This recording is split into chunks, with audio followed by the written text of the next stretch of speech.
Hi, welcome to the newest episode of Sports Talk Central. I'm your host, Adit Mahmood, with my normal co-host Hunter. And today we're going to be talking a little bit about Week 7 and 8 of the NFL season, and then also we're going to talk a little bit about the World Series. We're going to talk about some manager openings, including a few like the Giants, where that could be a bit telling if that works out. As well as some interesting stuff going on with the Angels, and then also Hunter can finish it off with what he thinks about the Nationals GM, the front office shuffling, because that's interesting. And you can briefly talk a little bit about hockey. Yes, that works. So let's start off with the NFL news. So Ravens had their bye week a week ago. Um, my quick thoughts on the whole practice designation thing. If it's limited, but you didn't practice, I would have a bigger issue with it. My understanding is Lamar practiced with the scout team, and it could be something that could be interpreted as full, but there was a mix-up, and then it was marked as limited. For everyone mad in terms of betting, you also got to consider the Ravens played 2 games in 5 days. It was never a guarantee that he was going to play against Chicago. Um, I guess the problem was he was marked as full, and then they made him limited retroactively. And I guess maybe some people in the betting sites got pissed off. We'll see what happens there. This was a get right game for him. This was a must win game for him.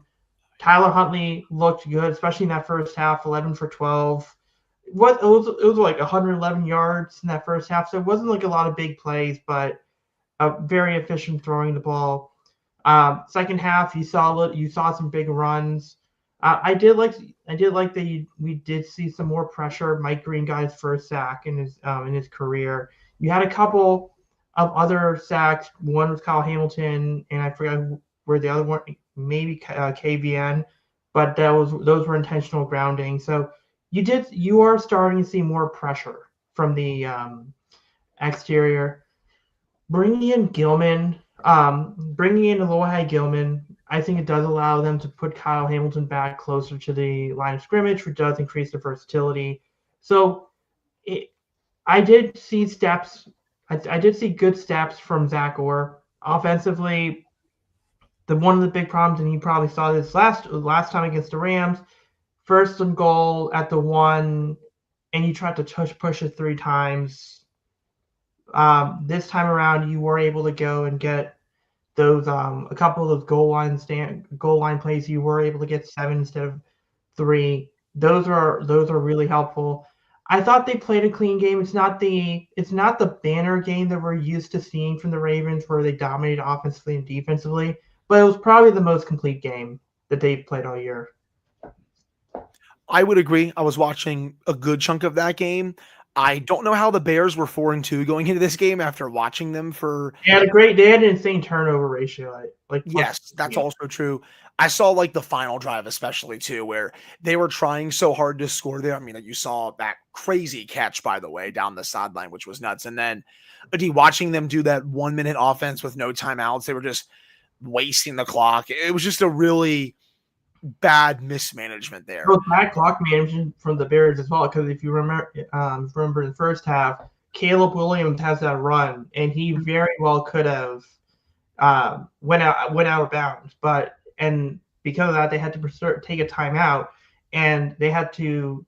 Well, I guess the term was hurricane a field goal attempt, and obviously that it had the angle, it didn't have the distance, so you did have a problem there.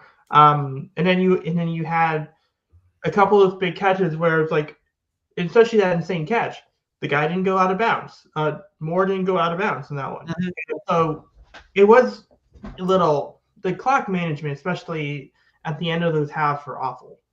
Right. It was not very good. I like the way the Bears started, but credit to the Ravens for holding them to field goals on those first 2 possessions deep, because I think the game could have gotten a lot more uglier, at least to start, if the Bears had been able to convert those. But the Ravens defense really stepped up. That's the best I think they've looked all season. And, they made the change at quarterback. And I think Lamar is going to be healthy to go on Thursday against the Dolphins. That's what it sounds like. They're still not out of this yet. You look at their upcoming schedule; they play a lot of bad teams. Now, are you going to win all of them? You'll have to see. They're given Sunday for a reason, but the schedule I think is pretty favorable for them to at least start clawing their way back into playoff contention. You saw the Browns lose today. The Bengals gave up 500 yards and 39 points to the New York Jets. This division stinks. I mean, hell, the Steelers lost to the Bengals last week because their defense couldn't stop Jamar Chase. The team is one Steelers loss away from being, I think, 2 games out or something like that. Yeah. Hell, if the Steelers would have held on last week, they would be 5-1, and the Bengals would be 2-6 right now. Even though the Ravens would be 2-5, the Steelers would have a chance to get to 6-1 tonight. That's the margin. So again, the divisional race, I still think is very much going to be between the Steelers and the Ravens to end the year.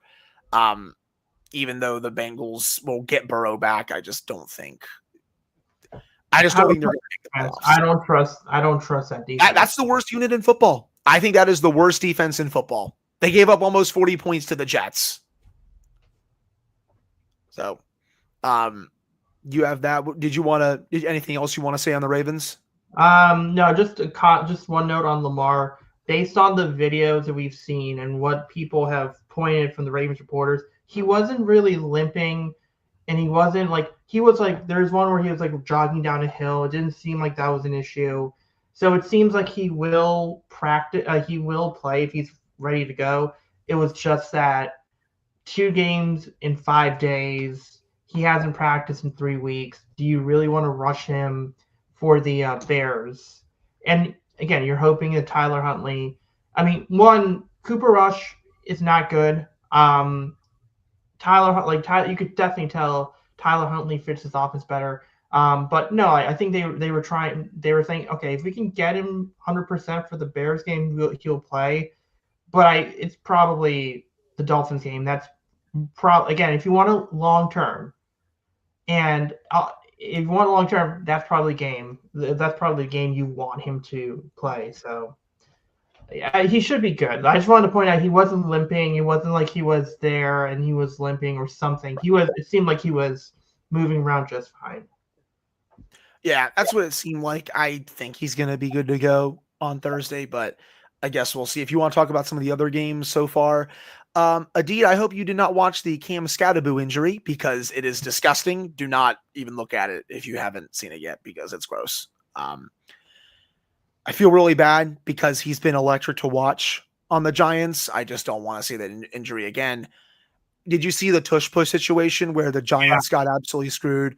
Yeah. At this point, if the officials can't officiate that play right, ban it. I think you have to ban it because the officials have no idea how to officiate it. That's where I stand on it at this point. Yeah. No, I think it's, that was, again, I used to be on the whole, whatever, get a better defense or find a creative way. But look, I think that there are certain things like the false start thing kind of shifted me towards at least limit it. Like you can't use it. The Steelers tried running it last week. They got called for a false start. And I'm like, you never call it on the Eagles when they do it 500 times a game. Maybe it has something to do with the way the Eagles do it and the way the Steelers did it. Because all it could be is it could be a different player or different position that does something that weren't when the Steelers do it. And then because it's that position, because you're in that eyesight of the refs a little bit closer, it's called for the Steelers in that specific situation. But with the Eagles, they're able to use the right player to go and get that false start, to go and get that early movement, so the refs don't see it that often. Because again, it's such a tough penalty. But yeah, I agree. It definitely needs to be questioned on how you use it, or at the very least, it has to be if someone is moving ahead, if someone is going to be that first person to move, you have to be very clear. It has to be the guard. It has to be the center. Because the problem is if one team uses the guard and another team uses a fullback or whatever, or center. So if one team uses the center, one person uses the guard. That could be the difference between you getting called for it every single time you try it versus another team not getting called for it. So maybe you regulate it. So it's like if there is a false start, it has to be every team, if you're going to do it, has to one position can do that. Not it can't be free reign. I think that's fair. I just think even if you do all this, I still don't know if the NFL officiating is ever going to officiate it right. So I think I would just ban it. It's going to be a hot topic of discussion at the owners' meetings again during the offseason, the competition committee, and all that. As for the other games, indeed, no surprise that the Eagles won that game. The Texans had a really nice win over the 49ers. The Bills absolutely destroyed the Panthers. Really no surprise. Miami, though, that was actually a surprising victory for me. I did not see the Dolphins offense coming alive. I still think their season is kind of chalked. I know that teams sounds like are calling on Jalen Waddle, but the Dolphins really don't want to do that. But I was definitely surprised that the Dolphins won that game that type of way. Already discussed the Jets. Indeed, hey, congrats to them on getting their first win. Justin Fields balled out, man, after Woody Johnson flat out called him out during the week. That's such a weird situation. You have the Broncos up 14-3 right now. The Colts are up 17-7. I like the Colts. I don't know how legit they are, though. I want to see them play top contenders in this conference first before I really buy in. I think Daniel Jones, unfortunately, Daniel Jones does have to be in consideration for MVP. I mean, right now. He's been great. He's been really good. 17-7 against the Titans. I was talking about just MVP 30 seconds ago about Daniel Jones. Baker Mayfield, man. He looked like an MVP favorite early in the year. He does not look that good now. And maybe it's because last week he had a really rough game, but before that he was playing at an MVP level. I think he's really only had one bad game this year. Yeah, so he's going to be in consideration. Little disappointed because I got Baker in fantasy, so I was expecting like a whole bunch of points early in the year. Denver's up 14-3 against Dallas. The Vikings, that quarterback situation's a little weird. So I mean, there really wasn't much. There really wasn't much. New England crushed the Browns, even though Myles Garrett got 5 sacks. Look, and he slammed his helmet afterwards. It's like, this guy is one of the best players in the league. I don't feel sorry for him. You requested a trade, and then when the Browns threw all that money at you, instead of sticking to your guns and sticking to your trade requests, you took the money, even though you know that this is the worst franchise in professional sports and they have no plan. He did it to himself. So, like, great player. He might win Defensive Player of the Year again with the efforts that he keeps putting up, but I just don't feel sorry for him. So yeah, and then we'll move on to the World Series. It is tied 1-1. Game 1 was utter domination by the Blue Jays. They used a big 9-run 6th inning. Dodgers a tale to World Series. Won last World Series. They were really happy. That ended the game for them in a good way. This year, a grand slam in the first game of the World Series was the opposite for them. I do like the Jays. I mean, they do have a lot of these nice. They got like Addison Barger, Ernie Clement. These aren't your superstar guys, but yet they deliver. I mean, Trey Savage. I mean, this kid was in A-ball at the start of the year. He's going to end the year pitching Game 1 of the World Series. And I believe there was that one guy from Kansas City that was drafted out of TCU. And in the same year, he pitched in the World Series as a reliever. I thought that was such a big rise. With Trey Savage, that was a bigger rise. Gausman looked good. And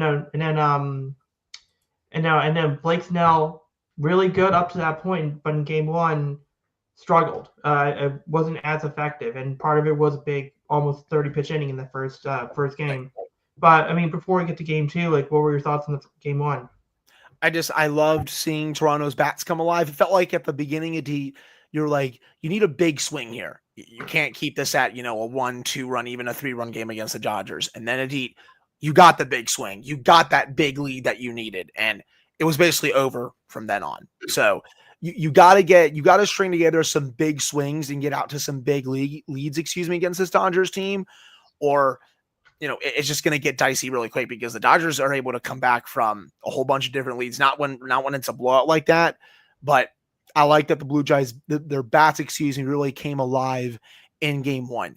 As for game 2, pure pitcher's duel. I love the way Gausman pitched for most of that, but they needed more run support. The Jays, that is. Yamamoto, it's going to be really rare when you win a pitcher's duel against him after the season that he just had, how good he is. It was like batting practice. He was just destroying every single Blue Jays batter that stepped into the batter's box last night. It didn't matter if it was his curveball, his fastball, whatever he was throwing, they literally could not hit it. So they couldn't, their bats just really couldn't wake up. And even when it was one time through the order, 2 times, 3 times, they had no answer for what Yamamoto was doing. He pitched his tail off in that game. And now for Toronto, you go to Max Scherzer, it sounds like, for game 3. I love it. That's my man. I want him to do well. Obviously, Nationals royalty over here, pitching game 3 out in LA. And then, if I recall correctly, they have Shane Bieber going in game 4. Yeah, it'll be Bieber in game 4 for Toronto. Yeah. So you have some good matchups here. But are you able to at least, take one of these in LA where it's at worst going back to Toronto 3-2, or obviously, take all 3. That's the best case. But if you can take one, you bring it back to Toronto for 2 games at home, boom, there you go. So obviously they're looking for the best case, but it's still going to be really hard to win out there.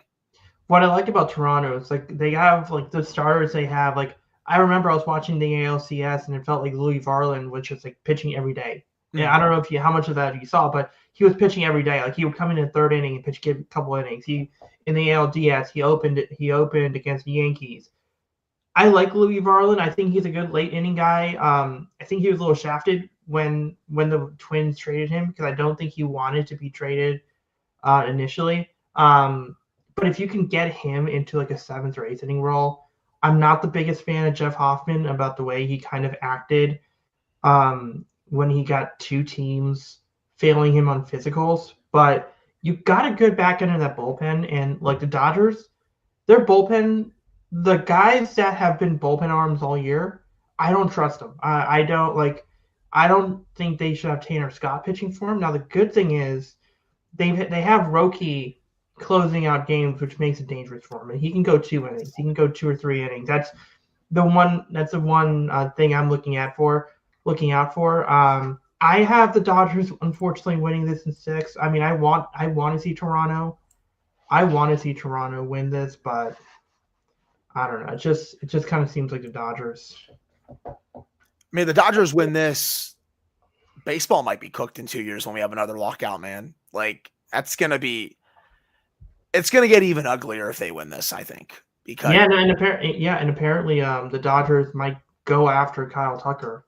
But I don't know if they're actually going after Kyle Tucker or they're just there to raise the asking price. Yeah, it's just crazy. They can sleepwalk through an entire regular season and then they show up in the playoffs and then they just absolutely destroy everyone. Now, Toronto, it looks like, is going to actually give them a fight here, but I don't know if it's going to be good enough to win. We'll see. I'm excited for game 3 as the series shifts to LA. Yeah. But if I had to pick a winner, I'd probably go LA. Yeah, here's the thing that's going to ruin baseball: the Pirates ownership, the Marlins ownership, the Fishers in Vegas, Oakland, wherever they're playing, and then it's also not great when the Milwaukee Brewers, the upstart plucky Milwaukee Brewers, get eliminated from the Dodgers, and then a day after that, they're listening to offers on Freddie Peralta, who's making only $8 million next year.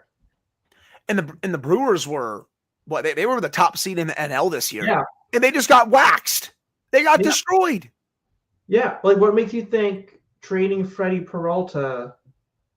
You probably could get back a couple of pieces, but I'm sure whoever the pitching piece you get back from him isn't as good as Freddie Peralta is. Yeah, I agree with you. So we'll move on to MLB talk as our third and final topic of a third topic of the day. We have 8 managerial openings. Not the Rangers one. We didn't really have to talk about. Bruce Bochy they let go of Bruce Bochy. They bring in Skip Schumacher. That was predicted. The Angels bringing in Kurt Suzuki is super interesting. Well, before I get to the Giants, what are your thoughts on that? I'm excited to see what he can do. As someone, who has rooted for him, he's won a World Series here. He was a lot of fun to watch. I'm really curious to see how he transitions over to being a manager after playing in the league for so long. I wish him the best of luck. World Series champion, my man. So, again, I'm really curious to see how this goes. Yeah, and I think part of the thing with Suzuki, the interesting thing is this: he only has a 1 year deal. It's him. I think apparently the GM there also has a 1 year deal. I don't know if the Angels don't want to pay a manager during a lockout. I don't. I wonder if that job just wasn't appealing to most people because I know they wanted Pool. I feel like they wanted Pujols to be the manager, but he wanted too many years, and something happened there. I that was a tough situation. The Twins, there's like 4 managers: Derek Helton, Ryan Flaherty, Scott Servais, and a Yankees bench coach are the finalists.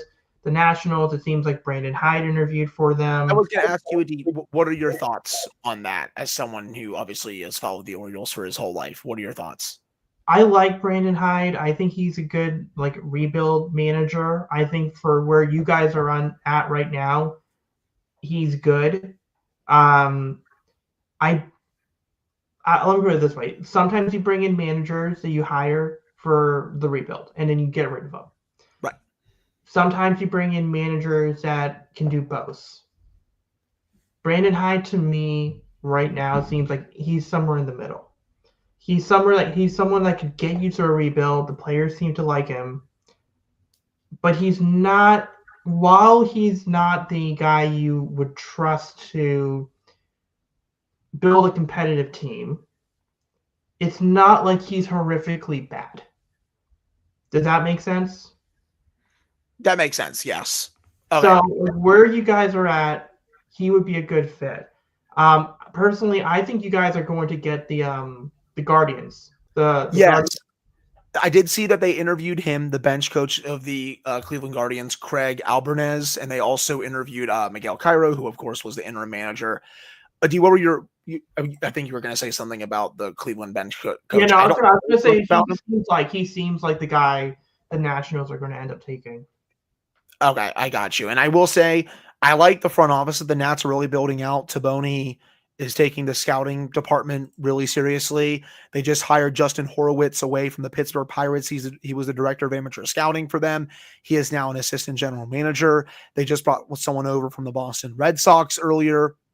Yeah, Taboni came from the Red Sox. They may have brought someone else. Yeah, so they're really filling out a couple assistant general manager positions, a couple other positions as well. Don't know if there's going to be a full GM role yet. Taboni, I think, is just kind of running. Someone who's the Pobo is the GM. I feel like you could bring in someone to be officially the GM, but it could very well be that Taboni is president of baseball operations / GM. He might be, yeah. I'm not sure if they're planning to hire a GM yet. I know they also want to hire a director of amateur scouting. They haven't done that yet, but he's getting his feet wet here. He's only been in Washington for about a month, but I like the direction that they're going in so far. I'm optimistic for this, and I hope that he can turn this around really quickly because he seems to know what he is doing. But still pretty early on in the manager search. I'll be curious to see who else they interview. Yeah, so before we go into hockey, I do want to talk a little bit about the San Francisco Giants. Yeah. They went out and hired Tony Vitello, who was the coach at Tennessee. This is the first coach in baseball that went directly from college to professional. I like the hire. Tennessee is really good, and from what I understand, he seems like a good leader, while not being abrasive. What I'm going to find really interesting is if he is successful, do people go to Vanderbilt And are they willing to pay a lot of money for Tim Corbin to be there?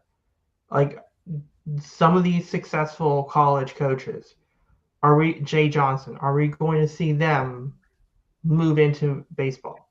If this works, because if you think about it, it's either been retreads, it's been players that just retired, like someone like there's a reason why Albert Pujols is being named as a manager option for teams like the Padres and the Orioles. Ryan Flaherty obviously played for a while. Kurt Suzuki obviously played. Or you bring in someone from the minor league, like someone like I know the Orioles interviewed Luis Rojas, who worked in the Mets minor league development system for a long time. But before this week, we have never seen them actually go to a college coach. Do you think that this is potentially like what do you think Tony Vitello has to do as the manager of the Giants for more teams to consider this option? I think get them to the playoffs. I think that's a fan base indeed that's really, starting to win again, especially, go deep in the playoffs. So I think getting them there and winning with them, I think could definitely really start a trend here where MLB teams go to the college ranks. But I'm curious to also see how this works out. Those are the two big ones, the Giants and the Angels so far with their hires. Those are the ones I'm really the most curious about. Yeah, and I think the Twins is going to be just okay, whatever. The Nationals to a smaller extent, yeah, that's interesting, but it's not going to be the flashy one. Padres, that one's going to be really interesting for it. But we'll end the show. NHL season has started. What were your thoughts so far? It's been fun. My Penguins, the team that I cover for Locked On, they're off to a 6-2-1 start. No one has really seen this coming, but it's been fun. You got some slow starts with the Panthers and the Lightning, but I think they're going to be just fine. I think the Oilers have also started out a bit slow, but that's nothing unnormal for them just because they always start out pretty slow. It's pretty competitive, deep, but you start to see more separation in the standings once you get to Thanksgiving. That's kind of the first ground rule where you're like, okay, if you're in a playoff spot, you're likely going to make the playoffs by the end of the season. There's a lot of data that supports that. So, it's still really early, but the early returns on some teams, for example, Utah has been an absolute wagon. Logan Cooley has been fantastic to start the season. So that's been a fun storyline to watch. Vegas, even without Mark Stone, I think they're still going to be great with Mitch Marner. Now that he's there, Toronto is struggling a bit, which is not unexpected just because they lost Marner, and that's 100+ points to replace. But it's been a lot of fun these first 3 weeks. I'm excited to see what else can happen. Also, real quickly here, shout out to Philip Montgomery and Virginia Tech for beating Cal. Loved the effort from the coaching staff and all of the players on Friday against Cal. The refs tried to steal it from them. They tried to steal it. That is the worst roughing the passer call I have ever seen in my life. It was just terrible. But shout out to the quarterback jumped. Yes. One guy tackled him low, and then the other guy really? Like you're going to call that? It was a textbook hit. Excuse me. That is how you are taught to hit quarterbacks when you're playing Pee Wee football. I don't know what that ref was seeing there, but shout out to everyone involved with the program. They didn't quit after that. They were able to come back, win the game. They get to 3-5. Their next best chance for a win, man, is probably Florida State, just because FSU is really bad this year. Miami and Louisville, I don't expect them to win those games. UVA, they'll have a chance, of course, just because they've owned UVA for basically our entire lives. Though I don't think UVA is as good as their record indicates. But I think 3 straight games where they've lost by 2. One by 2, but they've also they've had numerous fumbles and they've recovered all of them. So something is going to change at some point, but I think their 2 most winnable games, Florida State 1, Virginia 2, and then you can pick and choose where you want to put Miami, Louisville. But, we'll also see on the coaching search, man, who they get. If it's up to me, and I'll get your thought real quick before we go, pay James Franklin all the money. He'd be my number 1 target. I would make him say no. That's how I see it. Yeah, I'm with you. I think James Franklin should be the number 1 target. I just, again, if South Carolina continues to fall apart, there's people that are in that search committee. you know there's going to be people pushing for Shane Beamer. But I also do like James Franklin because he can get started immediately. Because the other thing people have to realize, the moment you hire a new coach, you got about 2-3 weeks. You got about 2 or 3 weeks to get situated. And there's one quarter window this year, and that's it. Yeah, so you do have to, and again, like James Franklin has to make that decision. He's got to make a decision. He's got to either take a broadcasting job or a head coaching job. But I mean, look, man, there's a lot of weird openings. Like FSC, no, not Florida is looking for one. UCLA, we'll see what happens there. Oklahoma State, Penn State, Oregon State. This actually is breaking news at right now. LSU is considering firing Brian Kelly. Yeah, I heard about that. Yeah. That's just right now from Pete Thamel. They are holding big meetings right now over the future of football coach Brian Kelly. They don't know if it's going to be happening today, but that is a major job if that comes open. Yeah. And then obviously you got to factor in like places like Ole Miss. If Lane Kiffin does go to Florida, because from what I understand, they have like a 6-year and annual value of about $13.5 million offer, or at least considering it to him. So so that's going to be open. Auburn could come open as well if they move on from Hugh Freeze. Clemson. I think they might be stuck with Dabo, but if they do decide to get rid of him, I don't know if they will, but if they do, that's also another big. This might be one of the biggest coaching carousels we've seen in a while, and it sucks that Virginia Tech is in it this year with a lot of these other blue blood programs, who just have a lot more money than they do right now. Yeah, no, and I think some of these names like Alex Golesh, I think he's not coming to Virginia Tech now. Dan Mullen from UNLV. Yeah, I think some of these guys, like there's probably going to be some of these guys that are probably looking for, are also Arkansas. Arkansas is looking for a new head coach as well. So some of these jobs, also there's going to be some of these jobs where they're looking for SEC schools, and unfortunately there's going to be 3 or 4 schools in the SEC. But I mean, I'll end the show on this note. I mean, Vanderbilt, that was a great game. Vanderbilt, Missouri. Yeah. Do you think Vanderbilt is for real, or do you think once Pavia leaves, they're going to take a step back? They'll probably take a step back, but this year they are for real, and they may make the playoffs, which is crazy because usually Vanderbilt is a joke. But Pavia and company have been great. It's a really good team, man, and they're still alive for the SEC title race. So SEC is going to go down right to the wire. Yeah. The Texas comeback was insane. I don't know if you saw that in the fourth quarter, Deed. 2 separate 17-point comebacks. Like they were down 31-14, then 38-21, and then they still came back each time. So really nice job from them.